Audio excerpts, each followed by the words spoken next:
हुन्छ सञ्चालकलाई धन्यवाद सबैजनालाई क्रिस्टको नाममा चाहिँ मसियो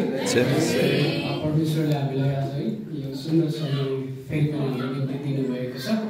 अनि आज यो समयमा हामी हाम्रो विभिन्न परिवेशहरूबाट हुँदै गर्दा अनि आज यो ठाउँमा यसरी प्रभुलाई महिमा गर्नको निम्ति भेला भएका छौँ अनि परमेश्वरले हामीलाई एउटा असल जाति दिनुभएको छ अनि नेपाली जाति अनि जुन जातिमा रहेर आज हामीले संसारको हरेक कुनामा रहेर पनि हामीले प्रभुको महिमा गर्न सकिराखेका छौँ र यसै गरी हामी कामको सिलसिलामा पढाइको सिलसिलामा आफ्नो व्यवसायको सिलसिलामा आज हामी यो मरुभूमि